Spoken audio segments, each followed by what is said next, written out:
Good morning to everyone. I am Prem Kumar Patle from KV number 1 Chhindwara. Dear students, from today onwards, we are going to start an imperial capital Vijayanagar. And today I am here along with the first session, first part of this chapter. Dear students, in this session, we will focus on the discovery of Hampi, founding of the Vijayanagar Empire. We will see the rulers with whom the Vijayanagar kings competed. We will see the trade during the Vijayanagar rule. We will see about the markets of Vijayanagar Empire. प्यारे बच्चों, हम यहाँ पर जो बाजारी व्यवस्था थी Vijayanagar empire की उसको भी देखेंगे. We will see about the Vijayanagar Empire under the rule of Krishnadev Rai. And we will focus on the situation, on the condition of Vijayanagar Empire after Krishnadev Rai. We will get an information regarding Rakshasi Tangdi battle which was held in 1565. We will see about the relationship between Rais and the sultans of Bijapur Golconda. We will see the Nayaks in Vijayanagar Empire, and very important, we will focus on the Amar Nayak system in Vijayanagar Empire. Dear students, Vijayanagar, or the city of victory, was the name of both a city and empire. प्यारे बच्चों, विजयनगर अथवा विजय का शहर एक शहर और एक साम्राज्य दोनों के लिए प्रयुक्त नाम था. And the empire was founded in 14th century by Harihar and Bukka in 1336. बच्चों, इस एम्पायर का जो फाउंडेशन है, इसकी जो स्थापना है, वो दो भाइयों ने, हरिहर और बुक्का नाम के जो दो भाई थे, उन्होंने किया था. The empire stretched from the river Krishna in the north to the extreme south of the peninsula. इस साम्राज्य का जो विस्तार था वो नॉर्थ में, उत्तर में कृष्णा नदी से लेकर के प्रायद्वीप के सुदूर दक्षिण तक फैला हुआ था. Hampi is another name of Vijayanagar empire. ठीक बच्चों, जो हम्पी था वो विजयनगर एम्पायर का एक और दूसरा नाम भी था. The name Hampi is derived from the local mother goddess Pampa Devi, और उनका यह नाम जो रखा गया था वहाँ की जो स्थानीय देवी थी पंपा देवी, उसके नाम पर हम्पी रखा गया था. The local people remember Vijayanagar empire as Hampi. ठीक है. The remains of Vijayanagar empire have been found at the modern Hampi in Karnataka. बच्चों, आज जो विजयनगर साम्राज्य के कुछ स्थापत्य के जो बचे हुए नमूने आपको देखना है तो वो आज के कर्नाटक हम्पी में आपको देखने को मिलेंगे. Now dear students, we will see the discovery of Hampi. While we are going to get information about the Hampi, there are so many sources from where we can collect the information regarding Hampi. There are some examples which are based on oral traditions, inscriptions, monuments and other records helped historians to reconstruct the history of Vijayanagar Empire. बच्चों, कुछ ऐसे मौखिक परंपराएं थी, जो अभिलेख थे, स्थापत्य कलाएं थी, ये सभी ऐसे कुछ और रिकॉर्ड्स थे जिन्होंने हिस्टोरियंस को, इतिहासकारों को विजयनगर एम्पायर के इतिहास को दोबारा लिखने में मदद किया. Okay. The ruin at Hampi were brought to light in 1800 by an engineer and antiquarian named colonel Colin Mackenzie. प्यारे बच्चों, हम्पी के जो भग्नावशेष थे वो 1800 ईस्वी में एक इंजीनियर, अभियंता, पुराविद कर्नल कॉलिन मैकेंजी द्वारा प्रकाश में लाए गए थे. As an employ of the English East India Company, he prepared the first survey map of the site. बच्चों, ये क्वेश्चन पूछा जा सकता है कि हम्पी का पहला सर्वेक्षण मानचित्र तैयार करने वाला व्यक्ति कौन था? तो ये है colonel Mackenzie, okay, Colin Mackenzie. He conducted his studies first based on the memories of priests of the Virupaksha temple and the shrine of Pampa Devi. इन्होंने शुरुआत की जो जानकारियां हैं वो विरूपाक्ष मंदिर तथा जो पंपा देवी के जो पुरा स्थल में जो पुरोहित थे, पुजारी, उनकी स्मृतियों पर आधारित थी। उन्होंने जो भी ये सर्च किया, इन्वेस्टिगेट किया। Subsequently from 1856 photographs began to record the monuments which enabled scholar to study them. बच्चों फिर थोड़े समय बाद 1856 में जो चित्रकार थे, छाया चित्रकार, उन्होंने यहाँ के भवनों के चित्रों को संकलित करना शुरू किया, ठीक। और इसके बाद उनके इन पिक्चर्स का, इन इमेजेस का जो रिसर्च करने वाले लोग थे, शोधकर्ता थे, उन्होंने इसकी स्टडी किया। As early as 1836, epigraphists began collecting several dozen inscriptions found at this and other temples at Hampi. The information thus collected was corroborated with the accounts of foreign travelers and other literary works. बच्चों जो 1836 से 1836 से अभिलेखकर्ताओं ने यहाँ और हम्पी के जो अन्य मंदिर थे वहाँ से कई दर्जनों अभिलेख, इंस्क्रिप्शंस को इकट्ठा करना आरंभ किया और इस शहर तथा साम्राज्य के इतिहास के पुनर्निर्माण के लिए फिर से प्रयास किया।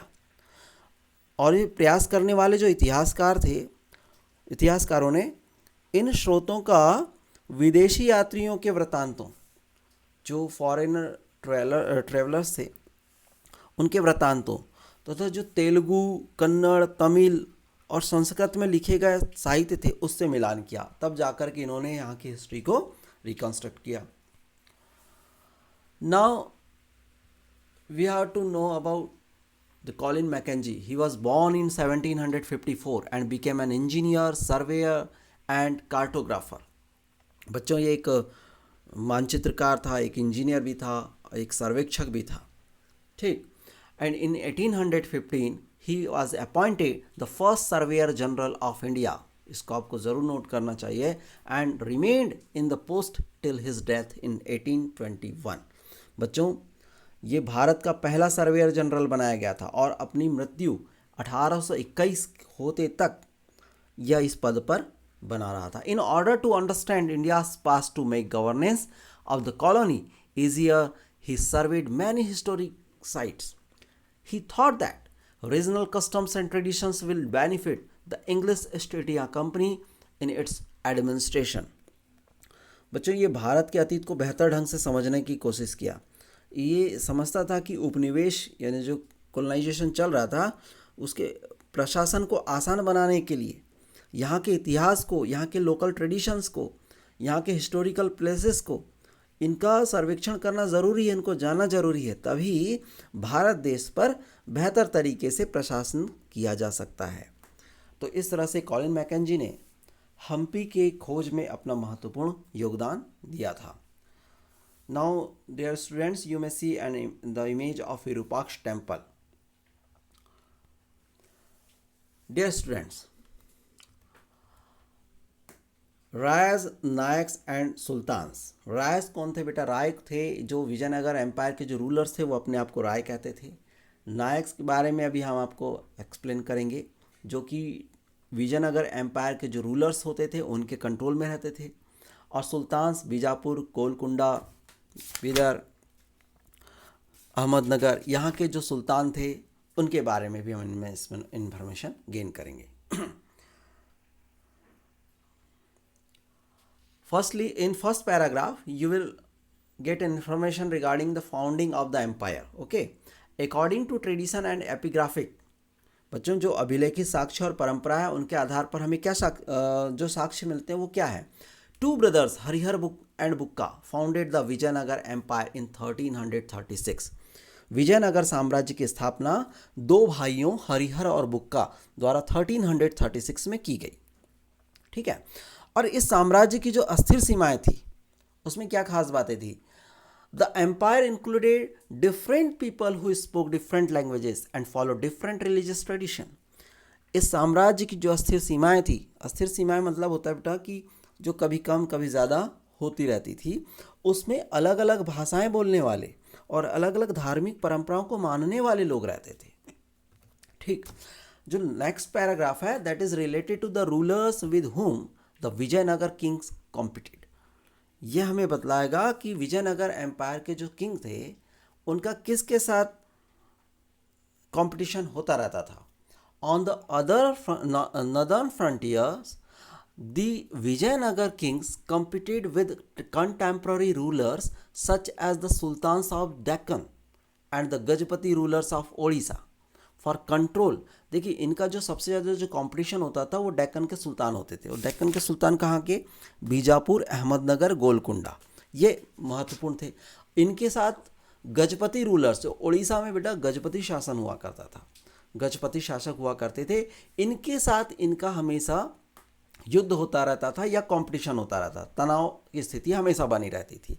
क्यों रहती थी? For control the fertile river valley and the resources that were bought by overseas trade. यहाँ पर जो उर्वर नदियाँ थी, मतलब जो फर्टाइल लैंड हुआ करता था, उस पर कंट्रोल करने के लिए, और जो विदेशी व्यापार, जो लाभकारी विदेश व्यापार था, उससे उत्पन्न जो संपदा होती थी उस पर अधिकार करने के लिए हमेशा संघर्ष होता था।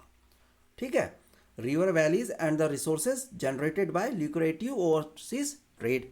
ओके, अब इसमें इसके आगे भी कुछ खास बातें हैं। At the same time interaction between this states lead to sharing the ideas. इनके बीच तनाव तो होता था लेकिन आचार विचारों का प्रदान भी होता था, कि आदान प्रदान होता था। कैसे? और specially in the field of architecture, जो भवन निर्माण स्थापत्य का जो क्षेत्र था बच्चों, उसमें इनके विचारों का आदान प्रदान हमेशा होता था। The rulers of Vijayanagar borrowed concepts and building techniques which they then developed further. यहाँ पर विजयनगर के जो शासक थे उन्होंने स्थापत्य कला की, भवन निर्माण की जो तकनीक थी और जो अवधारणाएं थी उनको यहीं से प्राप्त किया था और उन्होंने इसे आगे और भी विकसित किया था।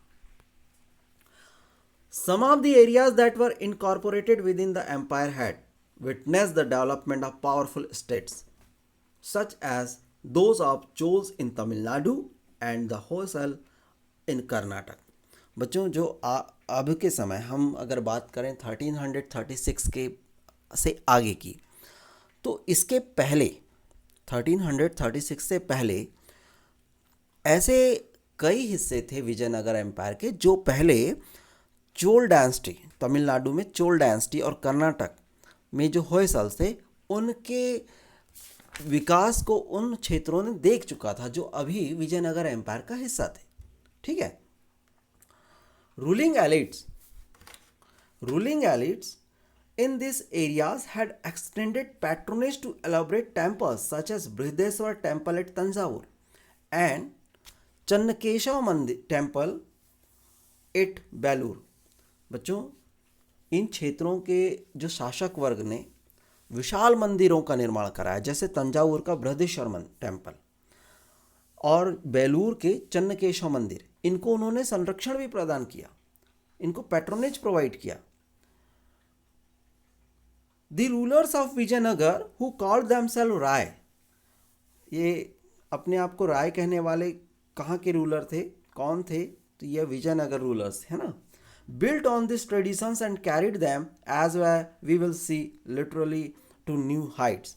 बच्चों विजयनगर के जो शासक अपने आप को राय कहते थे, उन्होंने इन परंपराओं को आगे बढ़ाया और हम देखेंगे कि कैसे उन्होंने नई ऊंचाइयों को आगे पहुंचाया था। बच्चों आपको स्क्रीन पर एक इमेज दिखाई दे रही है, that is related to gopuram of Brihadeshwara temple. ठीक है, तंजावुर में जो बृहदेश्वर टेम्पल था उसके गोपुरम का या गोपुरम यानी होता है बेटा प्रवेश द्वार, जहाँ मेन डाइटी एक अलग जगह पर होती है। उस मेन टेम्पल के पहुँचने के पहले एक बहुत बड़ा एक एंट्रेंस गेट होता है, उसे गोपुरम कहते हैं। Now dear students, we will move towards the kings and traders. In this slide you will No, through this slide you will know about the trade on horse during Vijayanagar rules. Okay. Cavalry was very important part of warfare during this period. बच्चों, जो युद्ध कला होती थी उसमें अगर युद्ध कला में प्रभावशाली बात अगर होती थी तो वो होती थी अश्वसेना पर आधारित कैवलरी। घोड़े पर सवार सैनिक जितना, मतलब घोड़े पर सवार सेना जितना प्रभावशाली होती थी वो युद्ध का परिणाम को बदल सकती थी। ठीक। The import of horse from Arabia and central Asia was important for the Kings. इस प्रतिस्पर्धा के लिए जो राज्यों के लिए अरब और मध्य एशिया से घोड़ों का आयात किया जाता था ये बहुत ही महत्वपूर्ण होता था हर राज्य के लिए। ठीक है। This trade was initially control by Arab merchants. इसको आरंभिक चरणों में अरब के व्यापारियों द्वारा ही नियंत्रित किया जाता था। And local merchants who were involved in the horse trade were known as कुदिराई चट्टीज और हॉर्स मर्चेंट्स। प्यारे बच्चों, अगर व्यापारियों का एक जो स्थानीय समूह होता था और वो अगर व्यापारियों का स्थानीय समूह अगर इस व्यापार में इन्वॉल्व होता था तो उन्हें कहा जाता था कुदिराई चट्टी, यानी घोड़ों का व्यापारी। ठीक। और साथ ही इसमें विनिमयों में वो भाग भी लेते थे, इस व्यापार में वो भाग लेते थे।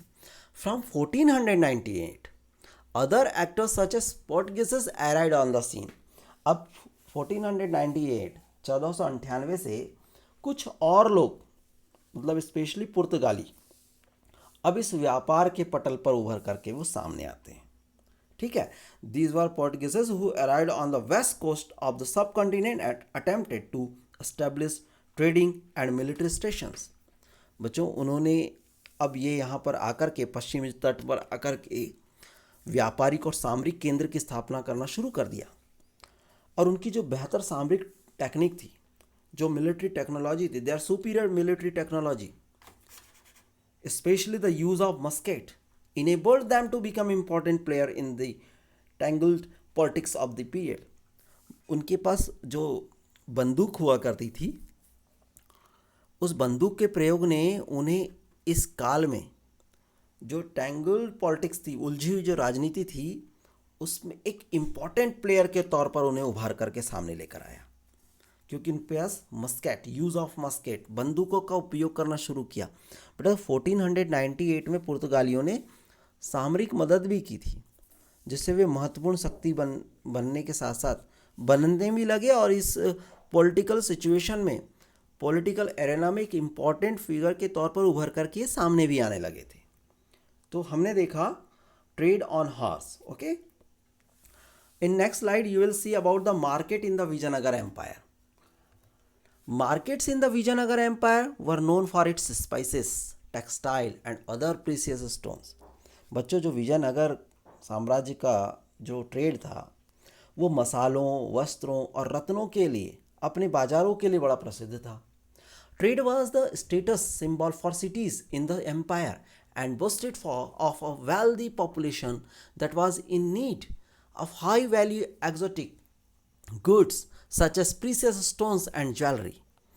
ऐसे शहरों के लिए व्यापार एक बड़ी प्रतिष्ठा का मानक माना जाता था और यहाँ की जो समृद्धशाली जो जनता थी वो महंगी विदेशी वस्तुओं की मांग करती थी हमेशा, और स्पेशली जो रत्न होते थे, आभूषण होते थे, प्रीशियस स्टोन, ज्वेलरी, उनकी वो सबसे ज़्यादा डिमांड किया करती थी।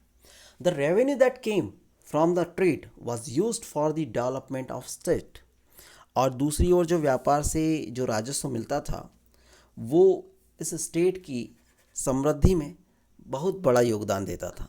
जब ट्रेड होने लगा तो वहाँ पर रेवेन्यू कलेक्ट किया जाता था ट्रेड के अगेंस्ट में, ट्रेड के लिए करने के लिए। तो रेवेन्यू ने उस स्टेट को डेवलपमेंट की ओर तेज़ी से लेकर के गया। तो एक प्रकार से हम देखें विजयनगर एम्पायर में जो मार्केट था वो बहुत इम्पॉर्टेंट रोल प्ले करता था। हम वहाँ की जो वेल्दी पॉपुलेशन है उसके आधार पर भी समझ सकते हैं कि वो कैसी हाई वैल्यू एग्जोटिक जो प्रीशियस स्टोन्स हैं, ज्वेलरीज हैं, गुड्स हैं, उसकी वो डिमांड किया करते थे। तो हम वहाँ की समृद्धि को हम समझ सकते हैं। Now dear students, we are going to start the apogee and decline of the empire. Firstly we will know about the Vijayanagar under the rule of Krishnadeva Raya. Dear students, within the polity, claimants to power include members of the ruling lineage as well as military commander. राजनीति में सत्ता की जो दावेदारी थी उसमें शासकीय वंश के सदस्य तो थे ही, साथ ही साथ मिलिट्री कमांडर्स, सैनिक कमांडर भी उसमें शामिल थे. The first dynasty of Vijayanagar Empire was the Sangam dynasty, which was founded by Harihar and Bukka. They ruled the empire till 1485. Okay, पर बच्चों संगम वंश की जो स्थापना है वो हरिहर और बुक्का ने किया 1336 में विजयनगर एम्पायर के स्टैब्लिशमेंट के साथ. सबसे पहले विजयनगर एम्पायर पर रूल करने वाली डायनेस्टी थी संगम dynasty, ruled between 1336 to 1485. They were replaced by the Salu, the military commanders who remained in power till 1503. बच्चों इसके बाद सुलू डायनेस्टी आई. सुलू डायनेस्टी ने 1485 से लेकर 1503 तक विजयनगर एम्पायर पर शासन किया. Okay, the Salu dynasty was replaced by Tulu dynasty, Tulu. Okay, and they ruled between 1503 to 1542, and after that was replaced by Aravidu dynasty. Okay, उसके बारे में हम आपसे बाद में बात करेंगे. तो आपने देखा कि जो सबसे पहली डायनेस्टी थी वो थी 1336 से 1485 के बीच Sangama dynasty. Next 1485 to 1503 Saluva dynasty. After that 1503 to 1542 Tulu dynasty, and the Krishnadev Rai belonged to Tulu dynasty. बच्चों ये क्वेश्चन 1 मार्क में पूछा जा सकता है कि कृष्णदेव राय किस डायनेस्टी को बिलोंग करने वाले रूलर थे. ऑप्शन हो आपके पास संगम होगा, सुलू होगा, तुलू होगा. तो आपको तुलू डायनेस्टी को चूज करना है. Now dear students, we will get an information regarding Vijayanagar Empire under the rule of Krishnadev Rai. Krishnadev Rai's rule was characterized by full expansion and consolidation. जो कृष्णदेव राय की शासन की चारित्रिक विशेषता थी, विशेषता, विस्तार और उसका सुदृढ़ीकरण, ये बहुत ही इंपॉर्टेंट था. बेटा इससे रिलेटेड भी क्वेश्चन पूछे जाते हैं. ठीक है, कि कृष्णदेव राय का जो शासनकाल था वो विस्तार और सुदृढ़ीकरण का था. ऐसा क्यों? He brought under his control the land between the Tungabhadra and Krishna river called the Raichur Doab in 1512. Krishna river और तुंगभद्रा रिवर के बीच का जो एरिया होता है बेटा उसको रायचूर दोआब के नाम से जाना जाता है. दोआब, दो मतलब टू, आब मतलब जिसमें जलधाराएं होती है. तो दो नदियों के बीच के जो क्षेत्र है उसको दोआब कहा गया है, तुंगभद्रा और कृष्णा रिवर. इसको उन्होंने 1512 में जीत लिया. He defeated Pratap Rudra of Gajapati dynasty, the ruler of Odisha in 1514. इसके 2 ही साल बाद उन्होंने ओडिशा की गजपति डायनेस्टी के रूलर थे प्रताप रुद्र, उसको हरा दिया. And the sultan of Bijapur in 1520, Bijapur के सुल्तान को उन्होंने 1520 में बुरी तरह हरा दिया.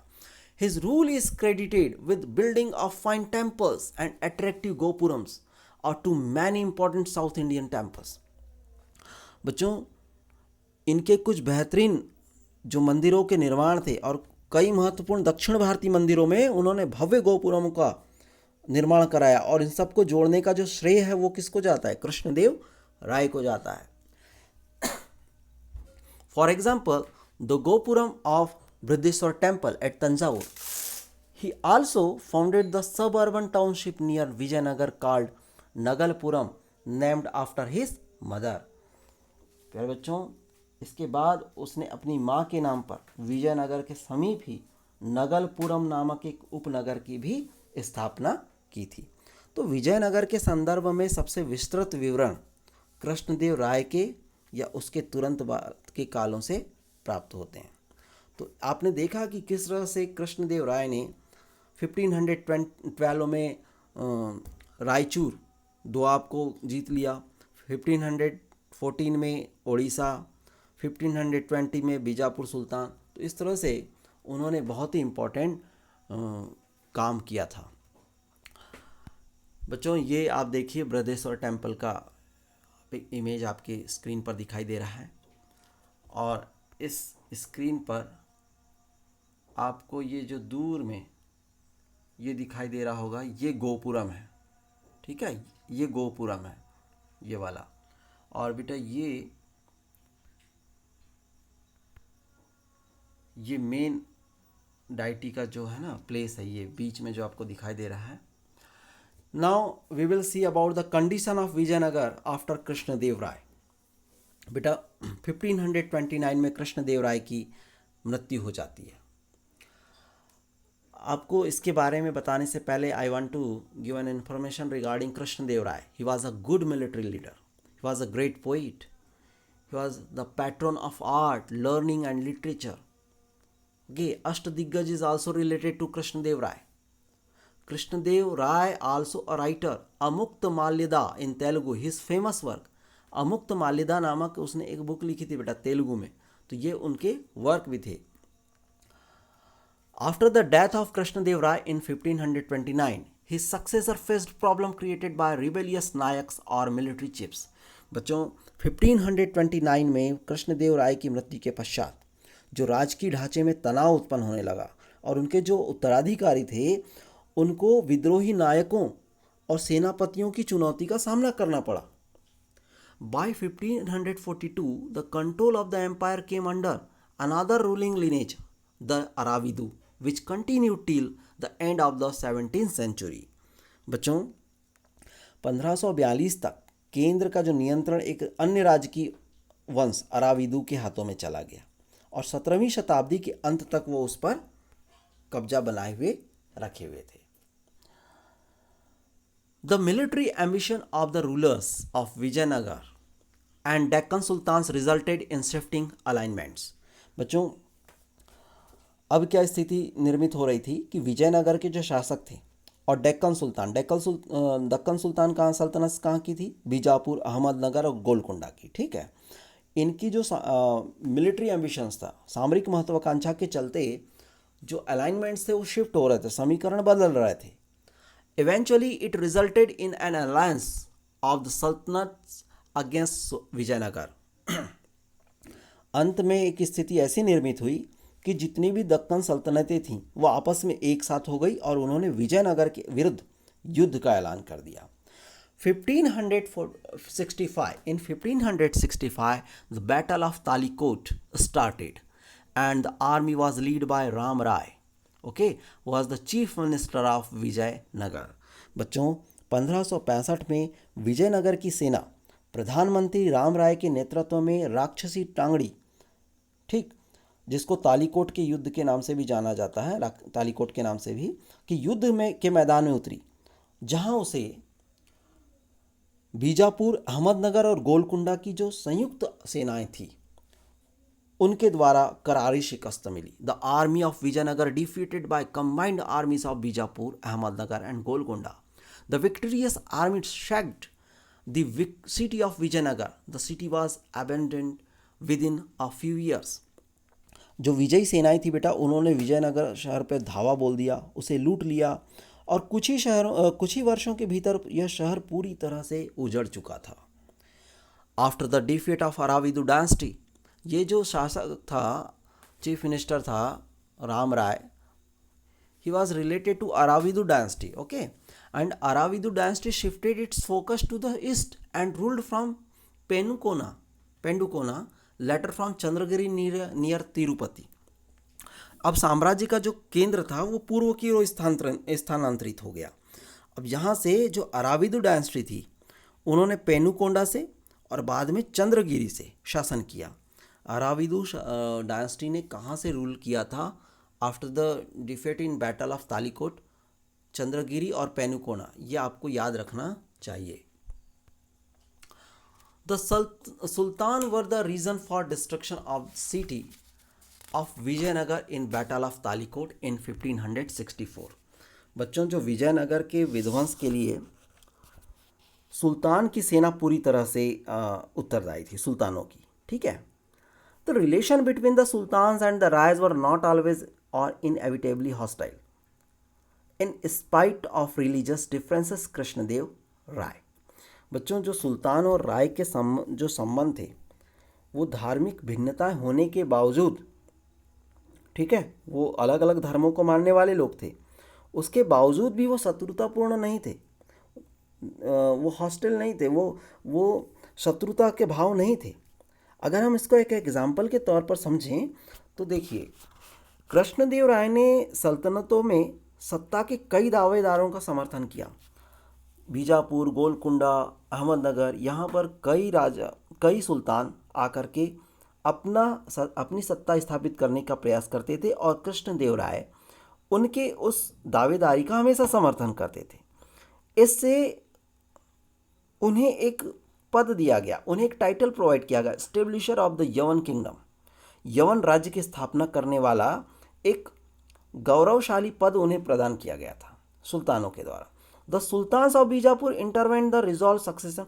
अब इसी तरह से क्या हुआ कि बीजापुर के सुल्तान ने कृष्णदेव राय की मृत्यु के पश्चात विजयनगर में उत्तराधिकारी के विवाद को सुलझाने के लिए भी हस्तक्षेप किया। बीजापुर के सुल्तान ने विजयनगर की मदद किया, और जब कृष्णदेव राय थे तो कृष्णदेव राय सुल्तानों की जो सत्ता की दावेदारी थी उसमें वो समर्थन करते थे, ठीक है। और वास्तव में जो विजयनगर के शासक और सल्तनती थी, दोनों ही एक दूसरे के स्टेबिलिटी को लेकर के हमेशा फोकस करती थी, क्योंकि उन्हें पता था कि स्थायित्व होना ज़रूरी है। अगर यहाँ स्थायित्व नहीं आएगा तो हमेशा युद्ध की स्थिति बनी रहेगी, ठीक है। In fact the Vijayanagar kings were keen to ensure the stability of the sultanates and vice versa. ये दोनों ही चाहते थे कि यहाँ स्थायित्व हो, लेकिन it was the adventurous policy of Rama Raya who tried to play off one sultan against another that lead the sultan to combine together and decisively defeated him। बच्चों, लेकिन राम राय ने एक बड़ी जोखिम भरी नीति को अपना लिया। उसने प्रयास किया कि एक सुल्तान को दूसरे सुल्तान के विरुद्ध भड़का दिया जाए, लेकिन ऐसा हो नहीं सका और वे सुल्तान एक हो गए और उन्होंने एक साथ विजयनगर एम्पायर पर अटैक किया और निर्णायक रूप से उन्हें पराजित कर दिया। तो ये इन्फॉर्मेशन जो थी इससे रिलेटेड थी। Now dear students, we will see about the nayaks in the Vijayanagar empire. In the Vijayanagar empire the nayaks were military chiefs who exercise power and control force and had arm supporters. बच्चों, साम्राज्य में शक्ति का प्रयोग करने वालों में सेना प्रमुख होते थे, जो सामान्यतः क्या करते थे, वो वहाँ किलों पर नियंत्रण करते थे। उनके पास सशस्त्र समर्थक होते थे। These chiefs often moved from one place to another and many a time were accompanied by peasants looking for a fertile land in order to settle।